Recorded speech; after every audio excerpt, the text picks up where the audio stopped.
Então quero convidar você para ler comigo 1 Samuel, capítulo 30, versículo 22. Aonde você puder anotar, gente, a palavra, eu gosto muito de incentivar isso, porque a palavra não é para ficar só aqui nesse momento, 45 minutos, 1 hora de palavra, e se a gente não anotar, se a gente não guardar, a gente tem muita coisa, acontece durante a semana, muita distração, muito BO, muita preocupação, e a gente esquece as revelações que nós recebemos aqui nesse período tão pequeno. Então, sempre incentivo, se Deus quiser, um dia nós vamos confeccionar a agenda do CI aqui, e vamos aí ter aí para a gente poder anotar e escrever, e ter esse costume de ir durante a semana e meditar novamente na palavra, se alimentar mais, para que a gente possa caminhar na palavra, porque eu não acredito que o que vai acontecer hoje, aqui hoje à noite, vai ficar só para hoje à noite, gente. O que vai acontecer hoje à noite vai ficar para a nossa semana inteira, tu acredita nisso? Glória a Deus por isso. Então vamos lá, 1 Samuel 30, 22. Contudo, todos os homens maus e perversos entre aqueles que tinham ido com Davi disseram: uma vez que não saíram conosco, não repartiremos com eles os bens que recuperamos. No entanto, cada um poderá pegar a sua mulher, os seus filhos e partir. Davi, no entanto, respondeu: não, meus irmãos, não façam isso com o que o Senhor nos deu. Ele nos protegeu e entregou nas nossas mãos os bandidos que vieram contra nós. Quem concordará com o que vocês estão dizendo? A parte de quem ficou com a bagagem será a mesma de quem foi à batalha. Todos receberão partes iguais.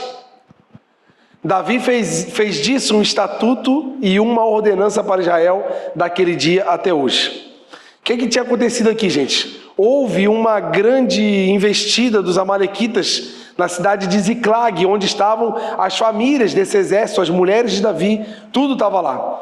E os amalequitas foram lá, sequestraram todos eles, levaram as crianças, os jovens, todo mundo, quebraram, queimaram a cidade, quebraram tudo e foram embora. Quando Davi chegou lá, o que aconteceu, cara? Meu Deus!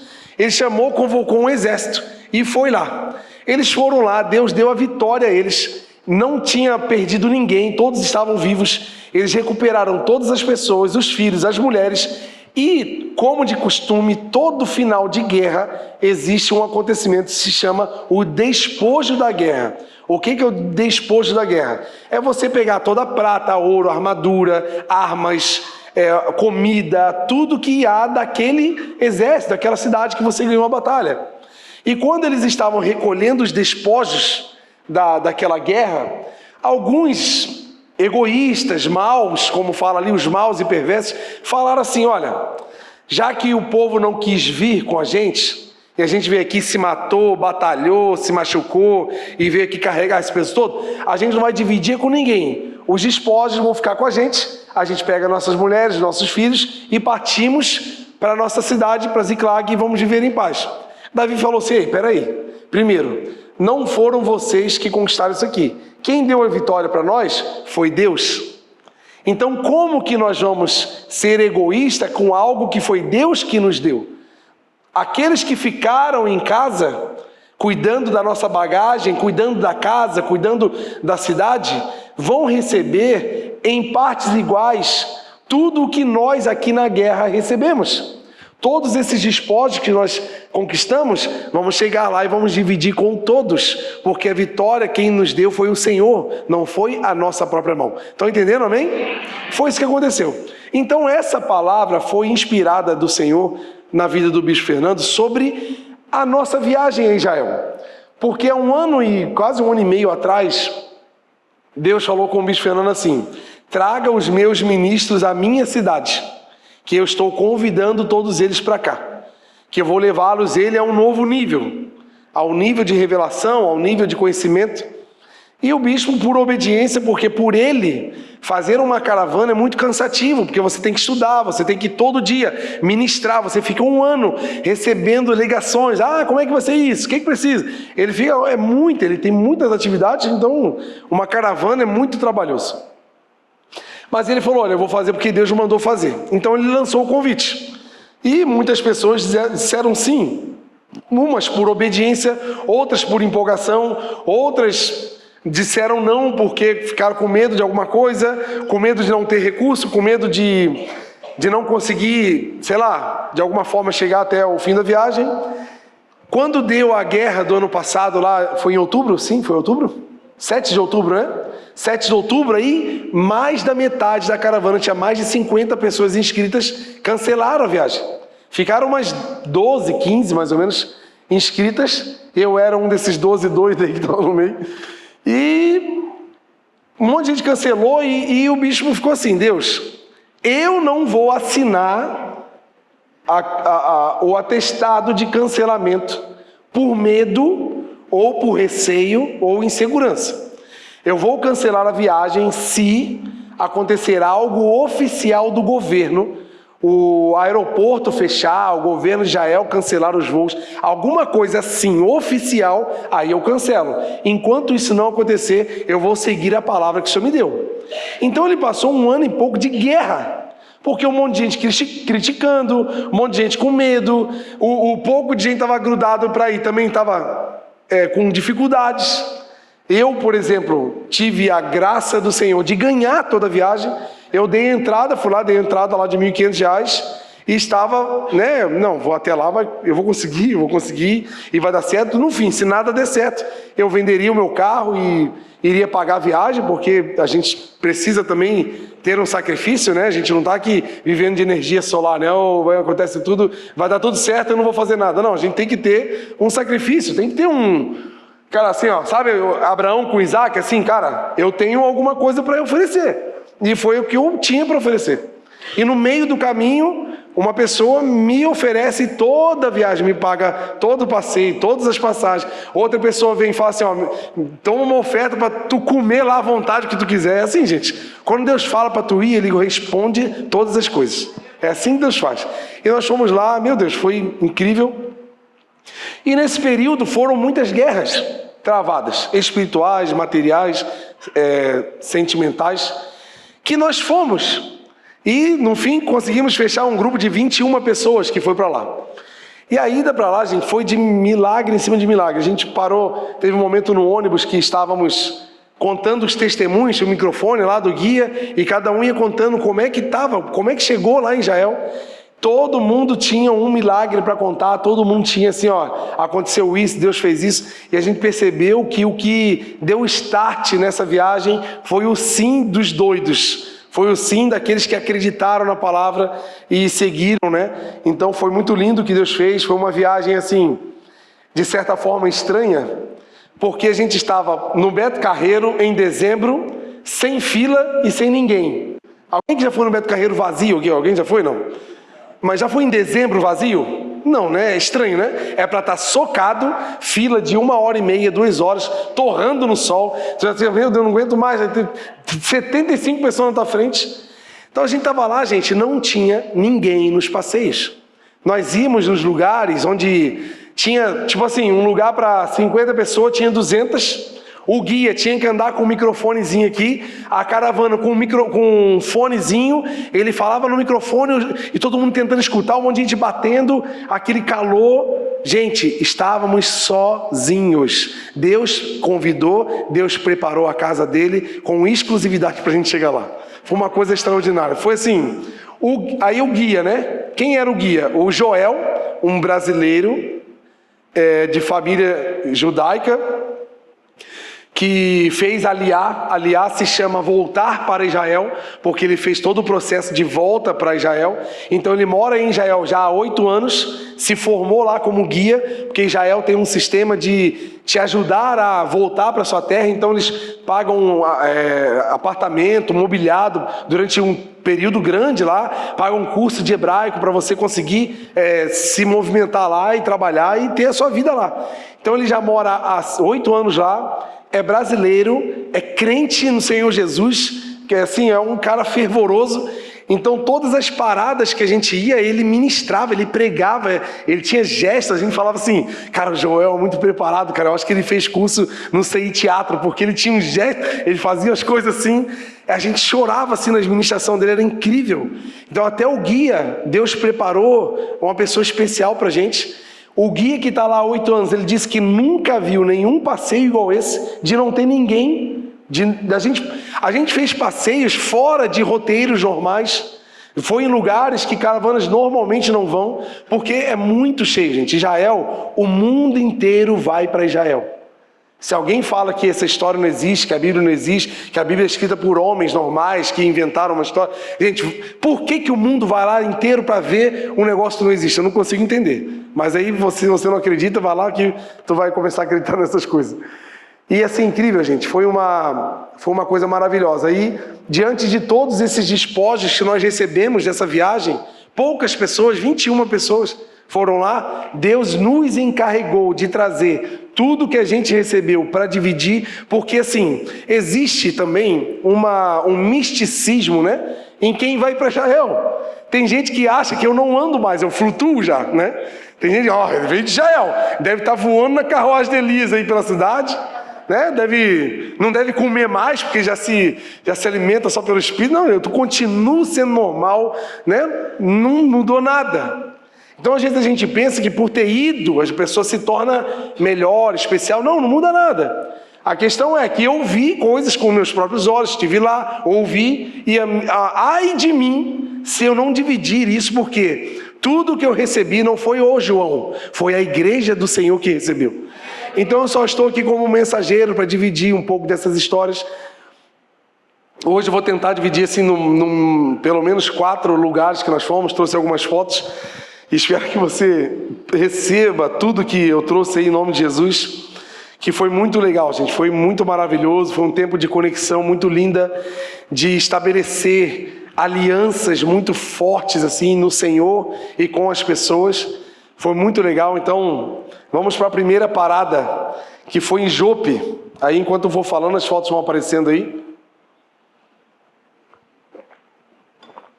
Jope é um dos portos mais antigos do mundo. Jope é o porto onde recebeu os materiais de construção do Templo de Salomão. Então, quando foram construir o templo, quando Davi estava lá já arrecadando e trazendo os materiais, tudo foi descido ali em Jope. Então, tem uma história muito linda, né? Jope também é a cidade onde Jonas... eu trouxe 2 histórias de Jope para a gente refletir um pouco. É muito linda, né? Essas imagens de Jope são maravilhosas. Eu vou contar um pouquinho de Jonas, né? Quando Deus chama Jonas para ir em Nínive, Jonas morava no norte de Israel ali, e Nínive era ao norte, né? Era a capital da Síria. Então, quando Deus chama Jonas, ele ouve a mensagem do Senhor e simplesmente Jonas decide não ir. E Jonas vai para onde? Para Jope. O que era Jope? Jope era uma cidade portuária que tinha os navios que levavam mercadorias, levavam passageiros, porque Jope está posicionado no meio do caminho entre o Egito e o Líbano. Então era um corredor que a gente chama Via Maris, aonde que passava muitas mercadorias, muita gente. Jope era uma parada principal ali, era uma parada de repouso, uma parada de materiais, de comércio muito grande. Então Jonas parou ali, contrário já da cidade, e embarcou no navio para Tarsis, que era no mapa praticamente o contrário do sentido onde Deus tinha mandado Jonas ir. E deu tudo errado. Mas na verdade começou dando tudo certo. E eis aqui, quando eu pisei lá, eu lembrei muito dessa história. Porque às vezes eu e você temos algumas escolhas erradas que divergem da vontade do Senhor. Só que essas escolhas, elas dão certo. Quando Jonas saiu, ele foi para Jope, tinha navio, deu certo. Ele tinha o dinheiro da passagem, tinha espaço no navio para ele. O clima estava favorável para sair. O navio saiu. Então assim, gente, estava dando tudo certo. Só que ele estava indo ao contrário do que Deus tinha chamado. E a gente às vezes pensa que porque a nossa vida está dando certo, eu não estou doente, porque a gente acha que Deus é assim, né? Eu fiz alguma coisa contra ele, joga uma doença em mim. E a gente acha que furou um pneu é Deus me cobrando. Não, fura pneu de quem tem carro. Quem não tem carro não tem pneu furado, né? o celular quebra de quem tem celular. Quem não tem celular não tem celular quebrado. Então assim, nem tudo é Deus também. Deus não é esse tirano e ciumento que tudo que você faz contra, ele vai te jogar uma setinha para te atrapalhar. Não. Então estava dando tudo certo. Para Jonas, é aquele cara que faz uma coisa errada e ele olha assim, né? Eita, não deu nada de errado, então tá de boa. Deus não me cobrou, Deus não está falando. Mas não é porque Deus não falou que não está errado. Dentro do teu coração, dentro do teu espírito, dentro da minha cabeça, do meu coração, eu sei o que eu devo e o que eu não devo fazer. Só que na maioria das vezes eu escolho o que minha carne quer. Eu escolho o que eu acho que é mais legal. Tanto eu falei aqui na ministração do louvor, né? Como eu gostava de algo, mas não era o que Deus queria que eu fizesse, mesmo não sendo errado. Então existe aqui um alerta do Senhor para a minha vida e para a sua vida, que não é porque as coisas parecem estar dando certo que Deus está aprovando. Já é difícil, gente, ir em direção ao que Deus quer. Mais difícil ainda será quando vamos no sentido contrário. Então lá na frente deu tudo errado e ele ainda caiu na misericórdia do Senhor, que foi a boca do peixe. Num lugar escuro, apertado, fedorento, sem conforto, sem esperança, porque para um cara que foi jogado no meio do mar, um peixe indo engolir, que esperança que o homem desse tem? Nenhuma. Mas ainda era Deus, com a sua misericórdia, conduzindo ele para onde? Para a vontade do Senhor. Então quem sabe você, eu, estamos vivendo um período de aperto, de escuridão. Parece que eu estou dentro da boca de um peixe. Mas porque nós fizemos escolhas erradas. Nós fizemos escolhas baseadas na nossa cabeça, na nossa vontade. Só que eu quero te dizer uma coisa, que a misericórdia do Senhor está sobre a sua vida hoje, em nome de Jesus. Que apesar de algumas escolhas erradas que você tem tido, e você, ou se você ainda não caiu na boca do peixe, daqui a pouco tu vai cair. Mas a boca do peixe também é a mão de Deus te conduzindo para a vontade dele. Então é um momento de pedirmos, né? De nos arrepender das nossas escolhas. E Jope falou muito sobre isso. E eu lembrei em Jope também da história de Pedro. Que Pedro foi praticamente o líder da igreja, um homem muito relevante nos planos do Senhor Jesus em relação ao Evangelho. E ele dormiu nessa casa aí, ó, na casa de Simão, um curtidor de couro. Onde, cara, eu me emocionei demais. Quando eu pisei aí nesse lugar aí, eu tava de óculos escuros assim, mas chorando, cara. Eu sei disfarçar bem o meu choro, assim, sei. Às vezes eu tô meio acabando de chorar. Quer ver no avião na volta? Eu voltei chorando. Ninguém me viu, eu botei o óculos escuros e fiquei assim, ó. Chorando, mano. Agradecendo ao Senhor, lembrando de tudo que aconteceu. Meu Deus, foi muito lindo assim. E Pedro estava aí, ele ia em Jope. Tinha uma mulher chamada Dorcas que havia morrido e as pessoas estavam desesperadas, souberam que Pedro estava em Jope. Ele foi lá, orou por ela, ela se levantou da cama e foi aquele milagre maravilhoso. E lá nesse lugar tem uma igreja, a igreja de São Pedro, que foi feita em homenagem a esse dia que ele ressuscitou a mulher ali através do poder de Deus. E essa história de Jope para o evangelho é muito incrível. Porque Pedro, um bom judeu, religioso, tradicionalista, ele, como todo bom judeu, ele é muito fechado, bairrista, ele é muito tradicionalista. O judeu tinha uma mente que Deus era só para eles, ainda mais Jesus. Jesus veio só para os judeus.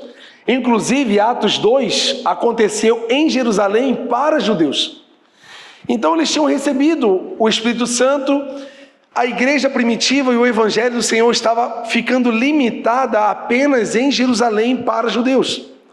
Quando Pedro estava em Jope, ele estava aqui na casa do Simão, e tem até uma foto que tem uma laje assim, mostra aquela foto assim, tem uma laje e a praia assim. Ele subiu na laje da casa, não, em Jope, atrás, tem uma laje assim, uma laje e o mar no fundo.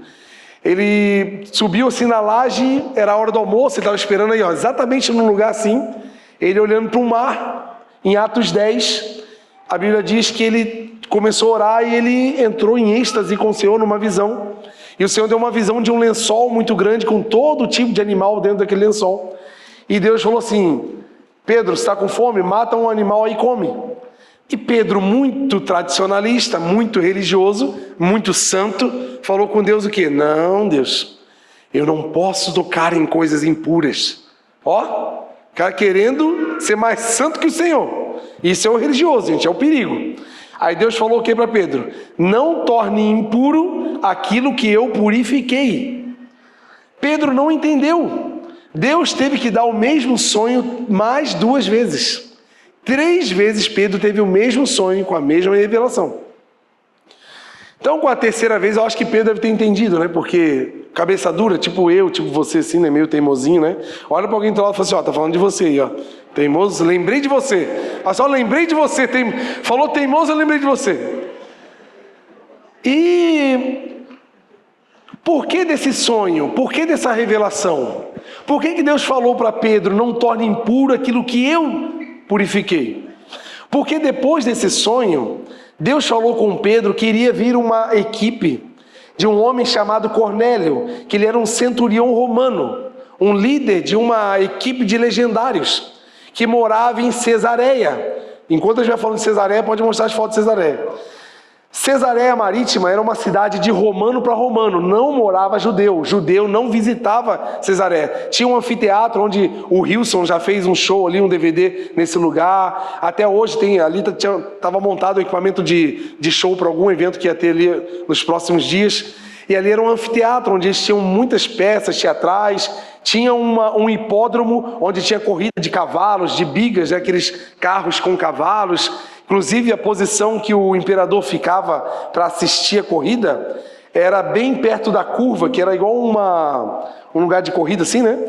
Quando chegava na curva, era onde eles caíam, morriam, e era bem ali que ele queria ficar, justamente para ver o pau pegar ali, né? A visão deles, né? Então tinha essas disputas de gladiadores, soltava leão para pegar o povo, era aquela loucura que o romano adorava, né? Então Cesareia era uma cidade, essa pedra ali é uma pedra que os arqueólogos e os cientistas acharam num ano aí, determinado ano que eu não lembro agora, que comprova a existência da pessoa de Pôncio Pilatos. Então isso é muito bom, a ciência comprovando uma pessoa que está inscrita na Bíblia, né? Então dá credibilidade que a Bíblia é real, que a Bíblia é verdade, que as pessoas que estão citadas na Bíblia são de verdade, né? Então eu fiz questão de mostrar essa foto aí, justamente para a gente ter mais conteúdo histórico. Então, para um judeu igual Pedro, muito religioso, muito cabecinha fechada, jamais ele iria pregar e entrar na casa de um gentil. Muito menos na casa de um romano, porque o romano era aquele que oprimia os judeus. Então, além de ser uma pessoa não judeu, era um homem odiado pelos judeus. Então, como que um judeu religioso, daquele bom igual Pedro, iria fazer isso? Vamos ler aqui, olha a fala de Pedro. Eu vou ler aqui Atos 10, 11. Não, desculpa. Atos 10, 27.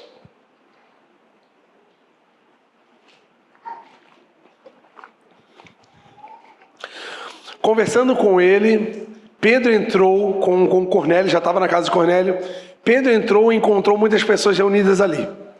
E ele disse, olha aqui, ó, olha a percepção humana religiosa sobre o Evangelho. Olha aqui. Vocês sabem, olha Pedro falando com todo jeitinho, né? Olha, vocês sabem muito bem que é contra a nossa lei um judeu associar-se com um gentil, muito menos visitar um gentil. Olha, eu estou assim contra tudo que a gente acredita. Eu não deveria estar aqui. Pedro está falando assim. Entretanto, Deus me mostrou que eu não devo chamar nenhum homem de impuro ou imundo. O que Deus fez primeiro? Ele pegou um machado e abriu o coco fechado a cabeça dura do Pedro para abrir, porque o evangelho não era só para os judeus, era para a humanidade inteira. Qual é o nosso problema? A gente fica muito crente e começa a criar julgamentos, preconceitos. A gente começa a achar que Deus não vai amar tal pessoa. A gente começa a achar que Deus não vai criar uma vida nova para uma pessoa. Não, esse aí eu conheço. Esse é um traste. Esse cara não vale nada, ele nem merece estar aqui. Gente, vocês me conhecem. Uma das minhas orações para essa igreja é que entre aqui os piores homens e mulheres que essa cidade, esse país conheça, porque aqui eles vão receber abraço, acolhimento e vão ter um lugar confiável para receber o Espírito Santo. Isso não depende só de mim, depende de nós aqui, ó. É a abertura da nossa mente, da nossa visão. A gente tem que parar de criticar, de criar preconceito, de ficar rotulando as pessoas. A gente tem que entender que apesar de um lugar horrível, como Cesareia, tinha promiscuidade, prostituição, tinha morte, tinha assassinatos, tinha um monte de coisa ruim. Também tem gente que Deus ama que está ali dentro. E eu e você somos a representação do amor de Deus na sociedade e na humanidade. Nós não podemos ser pedra de tropeço para que alguém chegue a Deus. E Pedro iria ser se ele não tivesse essa revelação. Vamos ler um pouquinho antes? Olha o que Deus acha de Cornélio. É Atos 10 e 1. Olha, 1 e 2. Olha aqui. Enquanto eu, religioso, critico, não, Cesareia, eu não vou. Lá é terra de romano. Lá só tem doideira. Lá só tem coisa ruim. Para que eu vou lá? Eles não merecem. Olha ali. Havia em Cesareia um homem chamado Cornélio, centurião do regimento conhecido como italiano. Ele e toda a sua família eram religiosos e tementes a... Dava muitas esmolas ao povo e orava continuamente a Deus. Apesar de um lugar de promiscuidade, de pecado, sempre há alguém que vai ouvir a voz de Deus e vai ser salvo. Não crie limites para o alcance do Evangelho em nome de Jesus. Eu e você somos essa chama do Evangelho na escuridão. É justo na escuridão que eu e você precisamos brilhar. Nós não estamos aqui montando uma igreja de crente para crente. Nós não somos promoters de evento de crente para crente. Nós estamos aqui para trabalhar duro, fazer força, se sacrificar para esse lugar ser um ambiente favorável para o pior tipo de gente que está lá fora, que não conhece a Deus. Entrar aqui e conhecer a Deus olhando para a minha vida e para a sua vida. Quem está comigo aí, aplaude o nome do Senhor Jesus.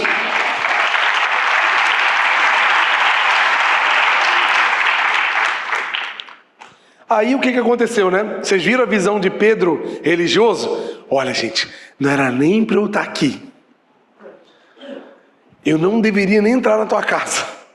É a visão de um religioso. Agora olha Pedro transformado. Vamos ver o que Pedro falou? Lá no versículo 34 e 35. Olha que loucura uma pessoa que agora enxerga com as lentes do Evangelho. Então Pedro começou a falar. Agora percebo verdadeiramente que Deus não trata pessoas com parcialidade. Por que ele diz isso? Porque ele tratava com parcialidade. Não, você pode receber Deus, você não pode porque você é pecador, você pode, você não pode, você eu acho que Deus não vai querer. Era assim que Pedro enxergava as pessoas. Aí ele fala, olha, agora eu vejo que Deus não trata com parcialidade.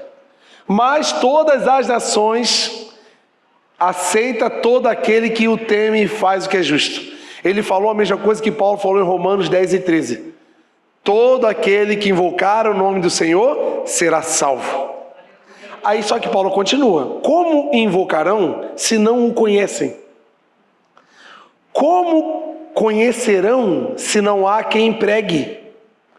Como pregarão se não há quem envie? Está vendo que há uma cadeia para chegar na ponta do iceberg, que é aquele que não conhece? Como que a pessoa vai clamar se ela não conhece? Alguém tem que falar. Como que ela vai conhecer se não tem ninguém falando? Tá, mas eu quero falar. Como que vão falar se não há quem envie? Então aqui estão posições no reino de Deus que nós podemos nos localizar. Quem sabe você é aquela pessoa que tem o dom de falar. E você tem esse ímpeto, então fala. Não precise de lugares e momentos oficiais, porque a sua vida já é um evento do Evangelho andando nessas ruas. Eu e você somos cartas do Senhor andando pelas ruas. Eu e você somos o quinto Evangelho. Eu e você somos a representação do Senhor. Ou então, se você não tem esse ímpeto de falar, então seja aquele que invista, que envia, que faça parte dessa cadeia. Tem lugar para todo mundo. Sabe por quê? No céu tem lugar para todo mundo. E eu e você temos que fazer com que isso aconteça. Estão entendendo, gente? Amém? Então Pedro teve essa transformação, gente. Foi em Jope. Foi incrível, foi em Jope que aconteceu isso. E para você ter uma ideia, Atos 2, a descida oficial do Espírito Santo na terra, foi em Jerusalém para os judeus. E a segunda descida oficial do Espírito Santo na terra para os gentios foi aqui em Cesareia. Porque ali naquele momento, bota lá o versículo 44, olha ali. Enquanto Pedro ainda estava falando, o Espírito Santo desceu sobre todos, igualzinho Atos 2. Veio um vento impetuoso que encheu um barulho como de um vento, né? Sobre todos os que estavam ouvindo a mensagem. Os crentes que eram da circuncisão, quem eram esses? Os amigos de Pedro, que estavam ali juntos, religiosos. Ele fala da circuncisão justamente para dar um toquezinho assim de religiosidade. Que vieram com Pedro, ficaram admirados de que o dom do Espírito Santo fosse derramado também sobre os gentios. Olha a cabeça deles, cara, eu não acreditava que isso ia acontecer. Era isso que eles estavam falando. Pois os ouviam falar em línguas e exaltar a Deus, e a seguir Pedro disse, olha lá, como eu vou negar a água para esses caras? Como eu vou negar o batismo? Porque eles receberam o Espírito Santo como nós. Que coisa linda. Foi o Atos 2 para os gentios.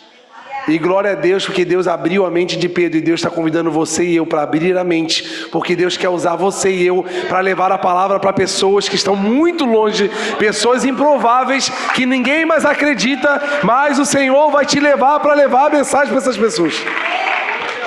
Meu Deus, estou pronto. Jesus, me leva para esse lugar. Terceira parada, Monte Carmelo. Meu Deus. Monte Carmelo, não, vou falar do Monte Carmelo no final. Vamos falar do Rio Jordão. Rio Jordão foi outra quebra de religiosidade. Não mostra a foto ainda não, segura que eu quero fazer um merchan aqui antes da foto. Inclusive ficou muito lindo, né? O pessoal da mídia tá assim apavorando, né, cara? Fazendo umas artes maravilhosas. Palmas aí pro pessoal da mídia, gente. Vocês são incríveis.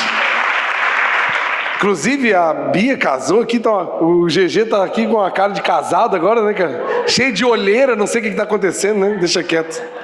Deixa pra lá. Ele tá olhando até assim, ó. O que tá acontecendo? Mas amém. O que vocês estão fazendo? Gente, o Rio Jordão foi muito lindo, lembrando, né, do que eu falei no início. Os passeios estavam vazios. Normalmente, lugares onde cabia 30 pessoas, tinha 100, muito cheio. Então você tinha que visitar rápido, sair rápido, era calor, era gente, era barulho. O Rio Jordão, como todos os outros lugares, estava vazio. E o que é o Rio Jordão? Volta naquele misticismo que eu estava falando. Tem gente que acha que talvez se batizar no Rio Jordão vai ter um batismo mais poderoso do que o batismo no tanque aqui, no cemitério de pecador que a gente construiu aqui do lado, né? Lá é o Rio Jordão, aqui é cemitério de pecador. E eu sou o coveiro, pode me chamar que eu te enterro ali. Mas Jesus vai ressuscitar você em nome de Jesus. E é lugar de ressurreição. O coveiro sou eu, enterrar é comigo, mas levantar é com Deus. E às vezes a gente pensa, aquele romantismo, né? Vou me batizar aonde Jesus se batizou e eu vou ser uma criatura elevada em outro nível. E talvez pensa isso, né? Então, era um lugar normal. Naamã foi curado ali com 7 mergulhos naquele rio. É um lugar incrível onde João Batista pregava e batizava as pessoas, batizava soldados romanos, batizava gente que era da religião, do alto clero, ia lá, se arrependia lá, era incrível, um lugar maravilhoso. E só que eu estava meio assim, cara, será que eu me batizo de novo? Porque eu vou ter que encenar uma coisa que eu já fiz. Então, parece um pouco de religiosidade misturada com teatro, e para mim não ia fechar. E eu não queria muito, assim, de fato me batizar, porque eu já me batizei. Então não tinha... E eu fiquei com aquela coisa, assim, daí o bicho falou assim, não, gente, quem não quiser, não precisa, porque é um ato, assim, só de... um ato emblemático ali, mas não tem aquela necessidade toda. E realmente tinha da nossa equipe que nunca tinha se batizado, então foi muito especial, ele entrou, foi batizado, foi muito lindo, batemos palmas, louvamos ao Senhor. E depois que ele tinha se batizado, um ficou olhando pro outro, aí eu estava junto com o bicho Marlon, né? Eu e ele fizemos muitas aventuras juntos lá, e eu olhava assim, ô bicho, ei... Vamos se jogar nessa água aí, cara. É assim, se você for, eu vou. A gente tá naquela assim, né? Vai, vamos. Quando a gente combinou de ir, já estavam dando braçada. Aí mostra a foto lá. Cara, eles atravessaram o rio. Quando eu vi, já tinha um lá do outro lado. Ei, eu tô aqui! Aí pulava assim, e nadava. A gente atravessava a água, voltava, brincava, pulava. Aquela mão ali, provavelmente, eu acho que é o bicho Fernando atravessando. A gente, vem, bicho, então eu tô indo. Todo mundo se jogou lá, cara. Foi um momento de alegria, de descontração, de alegria no Senhor. Num lugar onde normalmente as pessoas vão com aquela religiosidade da seriedade. Tô no Rio Jordão. Sabe assim? Eu não posso ir. Se um dia a gente puder ir, eu vou rir. Vocês vão ver eu chegar lá, vou rir. Sabe se aquela coisa de... Porque às vezes a gente acha que as coisas com Deus, elas são, cara, fechada, seriedade, carrancudo. Sabe, a gente criou aquela imagem da pessoa, do líder ser muito carrancudão, de dar medo da gente. E não, a gente estava lá brincando. Eu falei assim, cara, eu tô aqui faz mais de 20 anos que eu não brinco assim. De pular num rio, se jogar, brincar, os peixes ficar mordendo o pé da gente, a gente fica se mexendo. É uma coisa que a gente ria. Porque o reino de Deus, gente, é formado de paz, justiça e alegria. Então eu quero lembrar vocês de não entrarem na casa do Senhor, apesar de estarem talvez em algum momento vivendo um período triste da vida, alguns dilemas, mas aqui é lugar de alegria. Alegre-se, pois estamos na casa do Senhor. Alegrei-me quando me disseram, vamos aonde? É lugar de alegria, de entrar aqui, de saltar de alegria, de agradecer ao Senhor, de saber que nós temos aqui, nós vamos sair daqui, nós vamos tudo para uma casa, cada um vai para a sua, não vou para a minha não, né? Você vai para a sua, eu vou para a minha, né?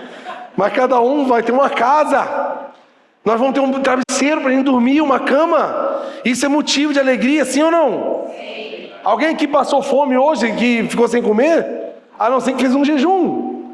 Mas são coisas que a gente precisa lembrar e se alegrar. Nós temos um lugar confortável, legal, para se encontrar e agradecer ao Senhor. Então a gente tem muitos motivos para se alegrar e agradecer e viver uma vida alegre do que ficar assim, sabe? Às vezes um culto de ceia, a pessoa parece que vem para um velório. Culto de ceia. Ó, tristeza. Ai, mas eu sou pecador, quase que eu não vim num culto hoje, que eu não podia tomar ceia. Não, gente, sabe qual é o motivo de tomar ceia? Que apesar do pecador que eu sou, Jesus morreu por mim, perdoa os meus pecados, e eu posso participar da comunhão com os meus irmãos, porque Deus fez isso por mim. Então eu tenho que ir com alegria. Então isso desmistifica esse lado carrancudo, chato, do evangelho religioso que muitos de nós vivemos. Vamos ler aqui Isaías 61, olha só.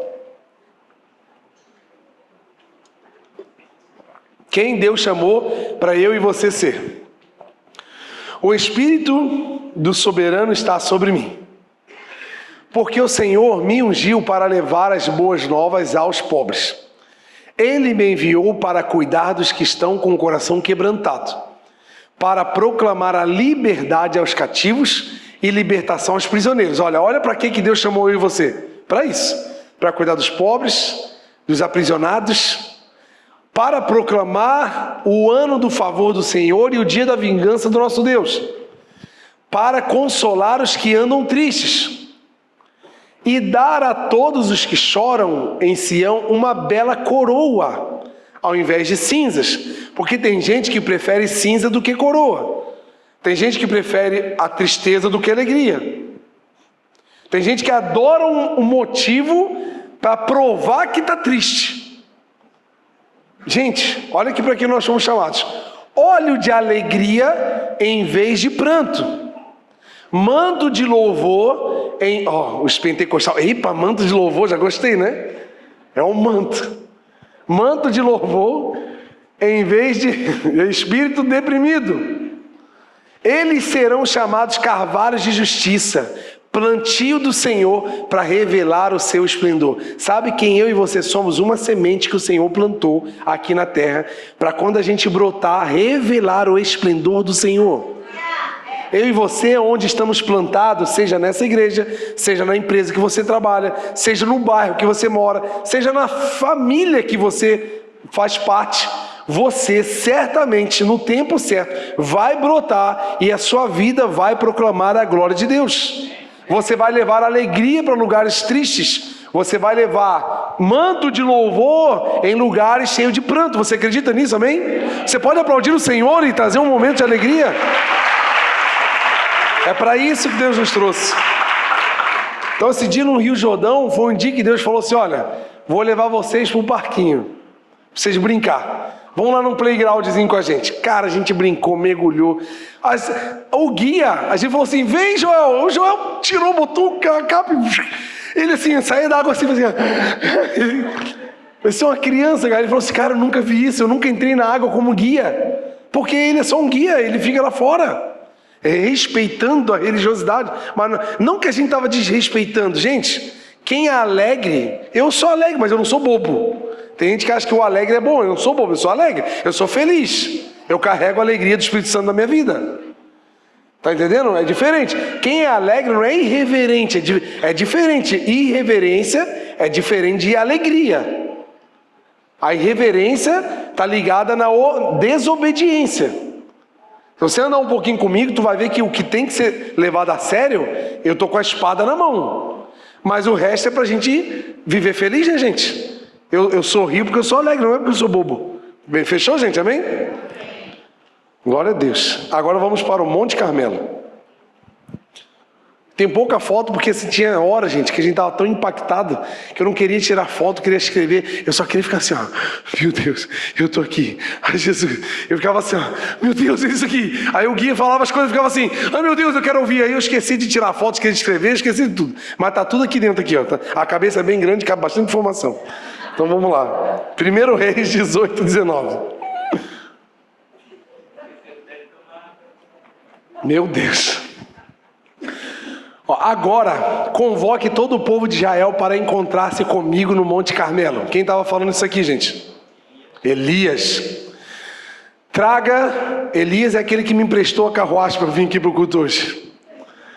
Traga 450 profetas de Baal e mais 400 profetas de Aserá que comem à mesa de Jezabel. Eita, Jezabel, olha ela aí, ó.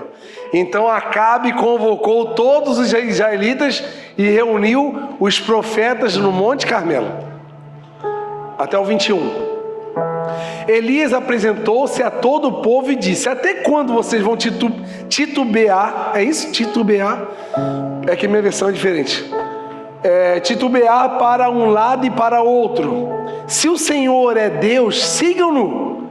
Se porém é Baal, sigam-no. O povo, contudo, não soube nem o que falar. O que ele estava aqui? Ele percebeu, ele falou assim: gente, seguinte, eu estou vendo vocês sendo crentes de ocasião. Eu estou vendo vocês, na hora que vocês precisam de Deus, vocês vão lá, ficam crentes, buscam a Deus, louvam a Deus, tocam instrumento, faz isso, faz jejum, ora. Mas na hora que vocês querem outra coisa, vocês buscam os outros deuses. A hora que vocês querem dinheiro, vocês vão lá em Mamon. A hora que vocês querem fertilidade, vocês vão lá em Afrodite. Vão lá em Aserá. A hora que vocês querem outra coisa, vocês vão nisso. Até quando vocês vão ficar nesse muro que vocês estão vivendo? E isso pegou muito forte em mim, gente. Porque isso diz respeito à nossa vida com o Senhor no dia a dia. Porque às vezes nós estamos aqui, ó, quem sabe você veio aqui hoje buscar ao Senhor. Você não veio para outra coisa. Só que a intenção da gente buscar a Deus não é para chegar em Deus.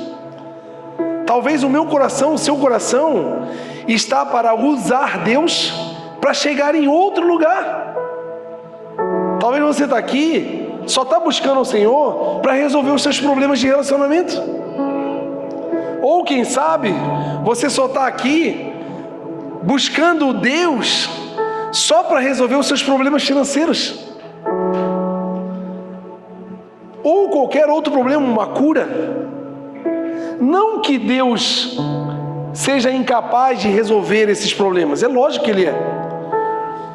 Só que nós não podemos estar aqui para buscar o que o Senhor tem para dar, mas nós temos que estar aqui para buscar quem é Deus para nós. Isso me trouxe um senso de responsabilidade muito grande.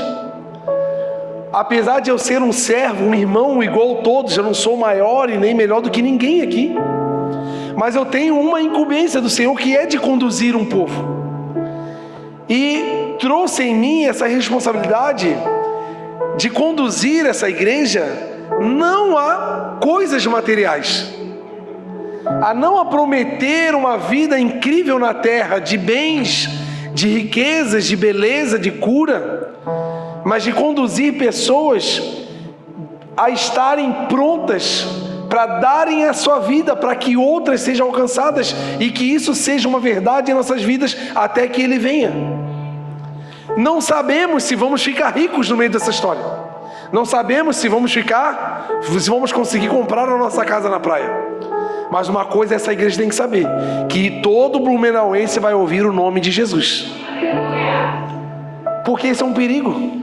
Aí Ele fez, e aí, até quando vocês vão ficar nessa? Cara, se for para seguir Baal, segue logo. Tipo assim, cara, para de ser essa pessoa dividida, um crente de ocasião. E como é que Ele fez? Vamos seguir aqui, lá no versículo 30, 1 Reis 18 e 30.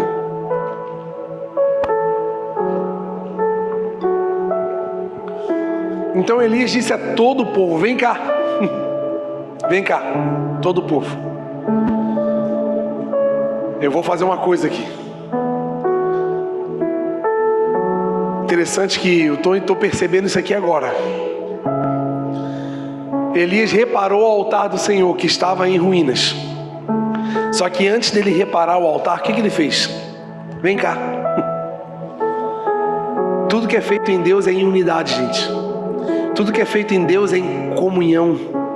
Ele não fez assim, ó, fiquem sentados aí, porque o grande profeta vai dar um show de restauração, e eu vou demonstrar os meus dons aqui para vocês acreditarem mais em Deus. E o David Copperfield entra em cena. Não. Ele falou assim, ó, vem cá, vamos restaurar o altar. Sabe o que estava acontecendo no povo de Israel? Quando fala de altar, fala do centro da adoração do povo. E a adoração, nesse contexto do Velho Testamento principalmente, fala de muitas coisas. Altar fala de adoração, que a adoração no Velho Testamento ramifica para arrependimento. A gente acha que o momento de adoração é só uma música, uma poesia sendo cantada. Não. A adoração é arrependimento, porque havia um sacrifício no altar. Para que havia um sacrifício? Para perdão dos pecados. Então, se há um pedido de perdão, é porque há um arrependimento. Estão entendendo? Então, o altar fala de arrependimento através da adoração. Que a adoração também fala de entrega. Que entrega fala de oferta. Oferta fala de sacrifício. Tá vendo o que significa altar? Altar é lugar de prioridades, primícias. E se esse lugar que fala tanto sobre o povo estava destruído, que conexão que o povo tinha com Deus, gente? Estava desconectado. Por isso que o povo estava tão distraído com outros deuses. Por isso talvez que a minha vida, a sua vida está tão distraída com as aspirações pessoais, os sonhos, as realizações. Por isso que tudo entra na fila de prioridade e Deus sempre fica para depois. E Ele fala assim: ei, vem cá. Quem sabe o meu casamento, o seu casamento está tão desconectado em Deus e entre você, sua esposa, seu esposo, porque o altar de vocês está em ruínas. Altar fala de prioridade. Quem sabe as suas finanças estão indo de mal a pior, porque o seu altar está em ruínas. As suas prioridades não são mais as mesmas. Vamos continuar. 31. Depois que ele juntou o povo, ele reuniu as 12 pedras, uma para cada tribo, a quem a palavra do Senhor tinha sido dirigida. Do que ele está falando? Ele está reconstruindo o altar baseado na honra e nos marcos antigos que o Senhor levantou. Isso aqui fala sobre renovação. Sabe as últimas palavras que eu preguei? Sobre o que é renovar? Para que você possa experimentar a boa, perfeita e agradável vontade do Senhor, você e eu precisamos renovar a nossa mente. Para não se amoldar ao mundo. Não se amolde a esse mundo, mas se transformem pela renovação do seu entendimento, para que comprovem a boa, perfeita e agradável vontade de Deus. Eu falei o versículo de trás para frente para ver se tu entende. Para que eu e você possamos estabelecer. Porque o que aconteceu? Ele reuniu as pessoas. Ele honrou a palavra que o Senhor tinha dito há centenas de anos atrás. É você e eu honrarmos a palavra que nós carregamos. Parar de querer algo novo. Eu quero viver algo novo. Algo novo por quê? Se nem o que é velho que Deus te deu, tu viveu até hoje. Tu quer algo novo porque tu não quer viver o que Deus te deu, e tu quer algo novo, mas tu não está honrando em nada do que Deus já te deu. Ele honrou. Aí ele montou o altar. Aí, como um bom profeta, ele pegou e cavou em volta. Fez uma vala gigante. Encheu de água. Não bastasse encher de água, ele pegou e jogou água em tudo e molhou tudo. Você sabe como é que é difícil botar fogo numa fogueira com madeira úmida. E ele falou assim: Deus, agora é só a hora. Em relação ao que os profetas fizeram, botaram lá, faziam, se machucavam, fizeram um monte de coisa, gritavam, choravam, ficaram o dia inteiro gritando e nada aconteceu. Elias só fez uma coisa: restaurou o altar. Porque o fogo quem manda é o Senhor. Mas Deus não manda fogo em altar destruído. Deus não manda fogo aonde não tem altar. Deus não conecta em famílias, em finanças, em casamentos, em empresas aonde não há altar. E o chamado do Senhor para mim e para você hoje é uma restauração de altares. Seja algum amigo seu que você tem ferimentos aí de relacionamentos, que precisa de algum perdão. Seja alguém da sua família que precisa ser perdoado e você precisa liberar esse perdão. Seja alguém aqui da casa que aconteceu alguma coisa. Seja alguém dentro da tua casa, dentro da tua família. Eu não sei qual é o altar que você precisa reconstruir, restaurar. Mas hoje é dia, porque o Senhor está pronto para ligar a terra nos céus. Existe coisas poderosas que vamos viver nos próximos dias. O aviso do Senhor para mim e para você hoje: restaure o seu altar, porque eu estou vindo. Vamos ficar de pé em nome de Jesus?